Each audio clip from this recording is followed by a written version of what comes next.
दोस्तों नमस्कार। दोस्तों आज का विषय बहुत महत्वपूर्ण है। अधिकांश लोग वर्तमान समय में जो खतौनी इंटरनेट पर उपलब्ध हैं, उनके ज़मीनों के विवरण उनसे संतुष्ट नहीं हैं। उनको ऐसा लगता है कि कुछ और ज़मीन है, कुछ और प्रॉपर्टी है जो छूट गई है, जिसका रिकॉर्ड उनके पास नहीं है या जिसकी जानकारी उनको नहीं है। अगर रिकॉर्ड रूम में ठीक ढंग से देखा जाए तो वो उनकी प्रॉपर्टी जो छूटी हुई है वो मिल सकती है। और दोस्तों ज़्यादातर किन मामलों में होता है, जैसे मान लीजिए आपके नाम, आपके पिताजी के नाम कोई ज़मीन है और थोड़ा सा नाम चेंज हुआ या बीच में कहीं कोई ट्रांजैक्शन ऐसा हुआ जो रुक गया। पिताजी के नाम ज़मीन थी, बाद में जब दाखिल खारिज हुआ तो कुछ नंबर छूट गए। 4 नंबरान की जगह 2 नंबरान में आपका नाम आया, 2 में नाम छूट गया, किसी और का चढ़ गया। और ये स्टेज लगभग 15 साल 20 साल गुजर गई। भले ही आप पोजीशन में हो, लेकिन रेवेन्यू रिकॉर्ड में आपका नाम नहीं आ रहा है। इसके अलावा और ऐसी कई कंडीशंस हैं जब बंदोबस्त होते समय माने एवरी 5 ईयर्स में, 5 वर्षों में जो खतौनी है वो बदलती है। खतौनी बदलने में सब पूरा कंप्यूटर में नया फीड किया जाता है, तो उसमें कभी कभी क्या होता है कि आपका नाम छूट जाता है जो नई खतौनी में नहीं आ पाता, या और किसी कारण से क्लर्कियल मिस्टेक है, या किसी ने जानबूझकर छुड़वा दिया है, या वो जमीन कहीं दाखिल खारिज हो गई है, ऊसर बंजर या अन्य किसी में दर्ज हो गई है। तो दोस्तों ऐसी स्थिति में आज का वीडियो इस टॉपिक पर है कि हम कैसे पता करें कि हमारे पूर्वजों की या हमारे नाम जमीन कितनी है और कहां है। उसका सबसे इजी और स्वयं आपके द्वारा ढूंढा जाने वाला तरीका बताता हूं। दोस्तों आप जहां रहते हैं, जिस जिले में रहते हैं, उस जिले में तहसील है, आपका गांव है, कोई कस्बा है, उस तहसील के अपने जिले में जाकर के आप राजस्व अभिलेखागार में संपर्क करें। राजस्व अभिलेखागार में एक प्रार्थना पत्र दें मुआयना के लिए, और वहां पर खतौनी का बस्ता पूरा होता है, बस्ता फेरिस्त निकलवा लीजिए। जब से आपके यहां चकबंदी हुई है तब से और अभी तक की जो वर्तमान खतौनियां हैं उनके सेट पूरे पूरे रखे होते हैं।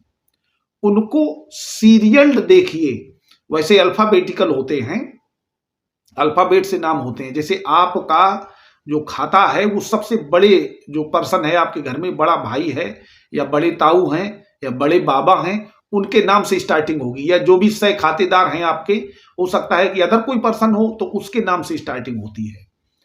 तो आप सबसे पहले ये देख लें कि उनका क्या नाम है, उससे सीरियल्स देख लें। इसके बाद एक एक पेज को चेक करें। समय दोस्तों जरूर लगेगा, क्योंकि ये आपकी बुजुर्गी प्रॉपर्टी है, आपके बुजुर्गों ने बचा करके रखी है, आप तक आई है, और आपसे अगर नष्ट हो गई तो मुझे लगता है कि ये तो एक बचकानी हरकत हो जाएगी। और इससे फिर उससे पहले की खतौनी, फिर उससे पहले खतौनी एवरी 5 ईयर्स में चेंज होती रहती हैं। और उसमें जो फसली वर्ष दिया होता है उसका भी एक फार्मूला आपको बता देता हूं, वो बहुत महत्वपूर्ण फार्मूला है।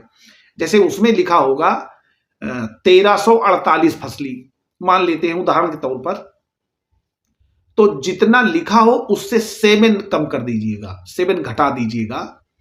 और अगर इधर 13 है तो 13 को 19 कर दीजिएगा, 14 है तो उसको 20 मान लीजिएगा, 12 है तो उसको 18 कर लीजिएगा। तो पहले जो आपने जैसे 13 को 19 माना है तो 1900, और 48 में जो 7 कम किया था तो जितना बचा तो 1900, उतने ही वर्ष में वो बंदोबस्त तैयार किया गया है। तो दोस्तों आपको ईयर का भी आइडिया हो जाएगा। जैसे मान लीजिए कोई जमीन आपने 1990 में खरीदी है, तो 1990 में कौन फसली वर्ष होगा आप स्वयं निकाल लेंगे। 1990 में 7 जोड़ दीजिएगा तो 1997 हो जाएगा, 19 को 13 कर दीजिएगा, 1397 फसली वर्ष हो जाएगा। तो दोस्तों इस तरह से आप उसको देखें, उसमें जहां पर भी आपका नाम मिले, आपके पिताजी का नाम मिले, दादाजी का नाम मिले, माताजी का नाम मिले, भाइयों का नाम मिले, जो लैंड के ऑनर है उनका नाम मिले, तो उसका खाता, फसली वर्ष और पूरा विवरण नोट कर ले। यही मुआयना होता है। मुआयना का मतलब है देखना, और एक प्रकार से मुआयना करना उर्दू वर्ड है, इंक्वायरी करना, जानकारी करना। और इसके बाद में उसका आप नकल सवाल डाल सकते हैं। इसके इसके और पीछे तक चले जाएंगे तो चकबंदी जहां से हुई होगी, जिन एरियाज में चकबंदी नहीं हुई है वहां 1348 फसली से शुरुआत है, क्योंकि ये सेटलमेंट अंग्रेजों का है और लगभग पूरे उत्तर प्रदेश का है। तो 1348 फसली आपको मिल जाएगा वहां से, और अभी तक का रिकॉर्ड अवेलेबल है। और अगर चकबंदी, चूंकि चकबंदी एक फाइनल सेटलमेंट होता है, तो उस चकबंदी को देखेंगे तो चकबंदी से भी मिल जाएगा। तो चकबंदी में अगर आप चकबंदी हो गई आपके यहां और उससे पहले का रिकॉर्ड देखना चाहते हैं, तो दोस्तों आप आकार पत्र 41 और 45 दो सबसे पहले निकलवा लें। तो जो भी आपके पुराने नंबर हैं, उन पुराने नंबर से आपको नए नंबर मालूम हो जाएंगे, और अगर आपके पास नए नंबर हैं तो इनसे आपको पुराने नंबरान मालूम हो जाएंगे, और उन नंबरों के आधार पर आप और पीछे जा सकते हैं। तो दोस्तों फिर आप नकल सवाल भर के दें, उसमें जो भी विधिवत टिकट लगते हैं वो टिकट लगाएं। साधारण और अर्जेंट दो प्रकार के नकल सवाल होते हैं।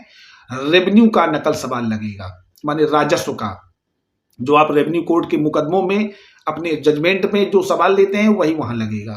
तो आप रेवेन्यू कोर्ट का नकल सवाल लें, नकल सवाल वहां दाखिल करें और उसका एक नंबर मिलेगा, और आपको 2-3 दिन के भीतर वो नकल भी मिल जाएगी। तो इस तरीके से आप अपनी जमीन के डॉक्यूमेंट ले सकते हैं, और अगर कहीं कोई डिस्प्यूट है, कोई गलती है, तो उसको सुधरवा सकते हैं। दोस्तों वीडियो अच्छा लगा हो तो लाइक शेयर जरूर करें, और अगर चैनल पर नए हैं तो हमारे चैनल को सब्सक्राइब कर लें। धन्यवाद।